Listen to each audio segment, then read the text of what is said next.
Hello everyone, welcome to my channel study point. आपके अपने channel study point में आप सभी का स्वागत है। आज का टॉपिक है tenses, the very important, the most important topic of English language. English language में सबसे ज़्यादा इम्पॉर्टेंट टॉपिक होता है हमारा टेंसेस। अगर आपको टेंसेस की अच्छी नॉलेज है तभी आप सारे ही टॉपिक्स को क्लियर कर पाएंगे। समझ रहे हैं?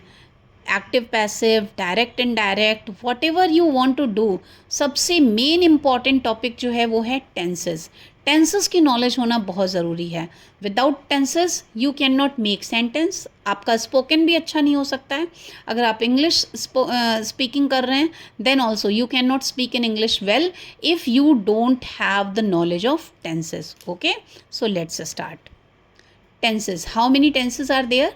3 टेंसेस आर देयर। ये तो हम सबको पता है। कितने टेंसेस होते हैं? 3 टेंस होते हैं, present tense, past tense and future tense. 3 tenses are there, present tense, past tense and future tense. We can correlate present tense, past tense and future tense with these 3 words. Present tense means today, past tense yesterday and future tense tomorrow. Okay, so present tense, past tense and future tense. Present tense क्या होता है? जो काम हम अभी कर रहे हैं या जो हमारी डेली की वर्क होते हैं, जो हम हैबिचुअल हैं जिनको करने के, ठीक है, वो होते हैं प्रेजेंट टेंस में। ठीक, जैसे हम स्कूल जाते हैं, we go to school, this is present tense. Past tense, जो हमने बीते हुए समय में काम किया, दैट इज पास्ट टेंस। और फ्यूचर टेंस, जो हम आने वाले समय में करेंगे। ठीक है, 3 टेंसेस होते हैं, present tense, past tense and future tense. हम तीनों टेंसेस के बारे में 1 बाय 1 सीखेंगे। ओके, इसमें हम आपको ट्रांसलेशन भी सिखाएंगे, how to translate Hindi to English and English to Hindi. So बहुत ही इंपॉर्टेंट वीडियो होने जा रहा है। Don't miss the video, and तक ज़रूर देखिएगा। हम आपको ये पूरी टेंसेस की सीरीज़ प्रोवाइड करेंगे जिसमें हम आपको हिंदी से इंग्लिश में कैसे ट्रांसलेट करें ये भी सिखाएंगे, प्लस सारे ही टेंसेस का स्ट्रक्चर भी बताएंगे। ओके, सो सारी ही सीरीज़ को मत मिस करिएगा, ठीक है, और इस वीडियो को भी एंड तक ज़रूर देखिएगा। ओके, तो 3 टेंसेस मैंने आपको बताए, present tense, past tense and future tense. अब ये 4 टाइप्स के टेंसेस जो हैं वो सभी में आपको मिलेंगे। ठीक है, ये सेंटेंसेस आपको सभी में मिलेंगे। प्रेजेंट टेंस में present indefinite, present continuous, present perfect and present perfect continuous. Okay, past में past indefinite, past continuous, past perfect and past perfect continuous. In future, future indefinite, future continuous, future perfect and future perfect continuous. Okay, ये 4 tenses जो हर 3 tense में आपके होंगे। Present में भी होंगे ये चारों, पास्ट में भी होंगे ये चारों और फ्यूचर में भी होंगे ये चारों। ठीक है, indefinite, continuous, perfect and perfect continuous. तो 1 बाय 1 चारों के बारे में समझेंगे।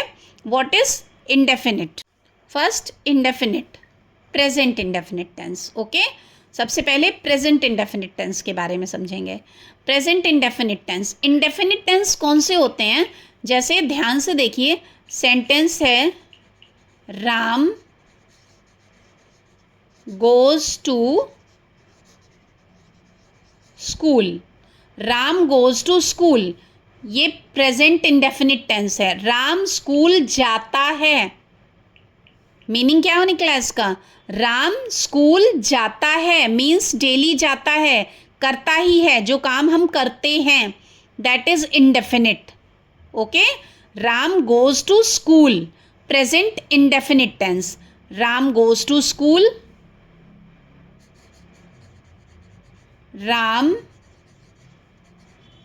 Does not go to school and does Ram go to school, question mark. Okay, this is first sentence is affirmative. Next, second sentence is negative, and third sentence is interrogative. Okay, these three kinds of sentences will be in all the tenses. हर tense में आपको ये तीन तरह के sentences मिलेंगे, ना कि तीन बल्कि फोर्थ भी होता है एक, इंटरोगेटिव नेगेटिव, जिसमें क्वेश्चन भी होता है साथ में नॉट भी होता है। जैसे does Ram not go to school daily, क्या राम स्कूल डेली नहीं जाता है? ठीक है, तो वो होते हैं interrogative negative. Okay, affirmative, negative, interrogative, these are kinds of sentences. ये सेंटेंसेस के काइंड्स हैं कि सेंटेंसेस कितनी तरह के होते हैं। तो ये इन तीन तरह के सेंटेंसेस आपको हर टेंस में मिलेंगे, चाहे वो इंडेफिनिट हो, कॉन्टिन्यूअस हो, परफेक्ट हो या परफेक्ट कॉन्टिन्यूअस हो। ठीक है, अभी हम इंडेफिनिट सीख रहे हैं। इंडेफिनिट में affirmative sentence, negative sentence, interrogative sentence के ये तीन एग्जाम्पल दिए मैंने आपको। See structure of present indefinite tense. Okay, structure of present indefinite tense. सबसे पहले हम प्रेजेंट इंडेफिनिट टेंस सीखेंगे। ठीक है, प्रेजेंट इंडेफिनिट टेंसेस का स्ट्रक्चर क्या होता है। मैंने आपको बताया चार तरह के सेंटेंसेस आपको सभी में मिलेंगे, इंडेफिनिट में भी, कॉन्टिन्यूअस में भी, परफेक्ट में भी और परफेक्ट कॉन्टिन्यूअस में भी। ओके, और सभी का स्ट्रक्चर अलग अलग होता है। Affirmative, negative, interrogative and interrogative negative, ये चार तरह के सेंटेंसेस आपको हर टेंस में मिलेंगे। अफर्मेटिव सेंटेंसेस का स्ट्रक्चर क्या होता है, ध्यान से समझेंगे। सबसे पहले आता है सब्जेक्ट, देन वर्ब की फर्स्ट फॉर्म। ओके, वर्ब की first form, then object. Okay, subject, verb की first form and then object. Clear? Verb की फर्स्ट फॉर्म जो आती है, वर्ब की फर्स्ट फॉर्म में एस या ई एस भी ऐड होता है। ठीक, बट कब एस या ई एस ऐड होता है और कब एस या ई एस ऐड नहीं होता है? अगर आपका सब्जेक्ट सिंगुलर है, सब्जेक्ट अगर आपका सिंगुलर है तो वर्ब में एस या ई एस ऐड होगा। लेकिन अगर सब्जेक्ट आपका प्लूरल है तो फिर वर्ब में एस या ई एस ऐड नहीं होगा। ठीक है, समझ में आया? अगर सब्जेक्ट सिंगुलर है तो वर्ब में एस या ई एस ऐड होगा, लेकिन अगर सब्जेक्ट प्लूरल है तो वर्ब में एस या ई एस ऐड नहीं होगा। जैसे Ram goes to school, Ram singular है तो गो में ई एस लगा, गोज हो गया, Ram goes to school. But अगर हम बोले माई फ्रेंड्स, फ्रेंड्स प्लूरल है, my friends go to school, goes to school नहीं होगा। क्लियर? नाउ नेगेटिव, नेगेटिव का स्ट्रक्चर क्या होता है? नेगेटिव का स्ट्रक्चर है सब्जेक्ट प्लस डू नॉट या डज नॉट, डू नॉट या डज नॉट, फिर वर्ब की first form and then object. Okay, subject, उसके बाद डू नॉट डज नॉट आएगा, वर्ब की फर्स्ट फॉर्म आएगी और ऑब्जेक्ट आएगा। नेगेटिव में वर्ब में एस या ई एस ऐड नहीं होता है, चाहे सब्जेक्ट सिंगुलर हो चाहे प्लूरल हो। नेगेटिव में डू या डज यूज होता है। डू यूज होता है किसके साथ में? जब हमारा सब्जेक्ट प्लूरल होगा, और डज यूज होगा जब हमारा सब्जेक्ट सिंगुलर होगा। Clear? Now come on the interrogative. Next point, interrogative sentences कौन से होते हैं? इंटेरोगेटिव सेंटेंसेस का स्ट्रक्चर क्या होता है? इसमें सबसे पहले क्वेश्चन वर्ड आता है। क्वेश्चन वर्ड यानी कि who, why, where, how, when, etcetera. Question word, then do और does, and then subject. Okay, do और does, then subject, then verb की वही फर्स्ट फॉर्म, वर्ब की first form and at last object and question mark. In these sentences, you will put full stop at the end of the sentence, and in interrogative sentence, you will put question mark at the end of the sentence. ठीक है, सबसे पहले question word का English आता है, फिर do या does आएगा, फिर सब्जेक्ट आएगा, फिर वर्ब की फर्स्ट फॉर्म आएगी. ठीक है, सो लास्ट में क्वेश्चन मार्क ज़रूर लगाएंगे इंटेरोगेटिव सेंटेंसेस में. जैसे does Ram go to school, या फिर where does Ram go, Ram कहाँ जाता है, where question word, does Ram go verb. Okay, so interrogative sentence. Interrogative negative में क्या होता है, इंटेरोगेटिव नेगेटिव में सबसे पहले क्वेश्चन वर्ड का इंग्लिश आता है, इसके बाद डू या डज यूज़ होता है, इसके बाद में आएगा आपका सब्जेक्ट, सब्जेक्ट के बाद आएगा नॉट, नॉट के बाद आएगी वर्ब, वर्ब की first form, and then object and question mark at the end of the sentence. Clear? Interrogative negative और इंटेरोगेटिव सेंटेंसेस का स्ट्रक्चर नियर अबाउट सेम ही होता है, बट बस सब्जेक्ट के बाद नॉट आता है. ठीक है, इसके बाद में वर्ब की फर्स्ट फॉर्म और फिर ऑब्जेक्ट. सो ये स्ट्रक्चर है प्रेजेंट इंडेफिनिट टेंस का. आप चाहें तो इसका स्क्रीनशॉट लेके रख सकते हैं, ताकि आपके पास ये स्ट्रक्चर जब भी आपको ज़रूरत हो आप ओपन करके देख सकें.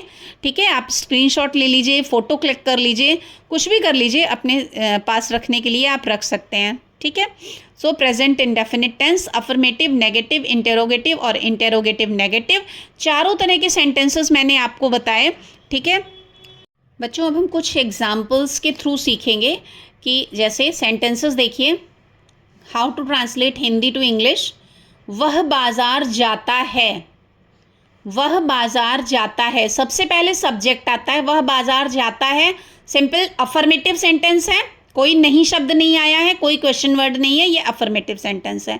ठीक है, सबसे पहले सब्जेक्ट की इंग्लिश आती है, सब्जेक्ट है वह, ही, उसके बाद आती है वर्ब गो, ही सिंगुलर है इसलिए ईएस लग गया, he goes to the market, he goes to the market. ठीक है, वे बाज़ार जाते हैं, वे subject, they go to the market, they go to the market. They plural है इसलिए वर्ब में एस या ईएस नहीं लगाया गया. वह बाज़ार नहीं जाता है, ही नेगेटिव में क्या होता है, डज नॉट आता है, डू नॉट आता है. सिंगुलर के साथ डज नॉट आता है, ही सिंगुलर है तो हम डज नॉट यूज़ करेंगे. He does not go to the market.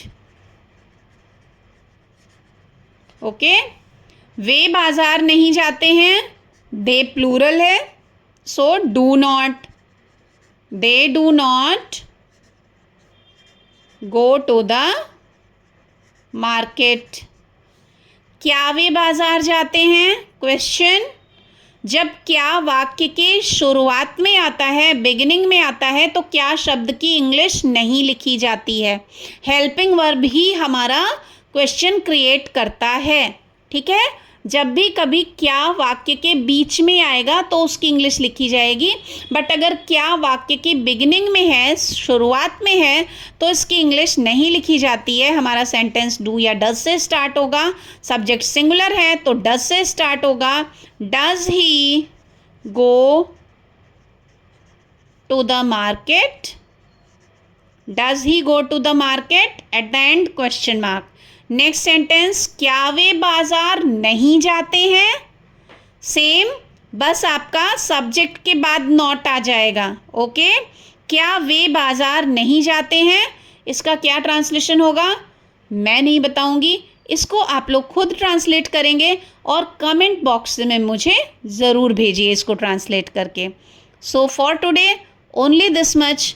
Next video में प्रेजेंट इंडेफिनिट कंप्लीट कर दिया हम लोगों ने, नेक्स्ट वीडियो में प्रेजेंट कॉन्टिन्यूअस के लिए मिलेंगे. Till then bye bye everyone. और अगर आप लोग इस चैनल पर नए हैं तो प्लीज़ चैनल को सब्सक्राइब करें, लाइक करें, कमेंट करें एंड शेयर करें। Thank you so much. Bye bye everyone.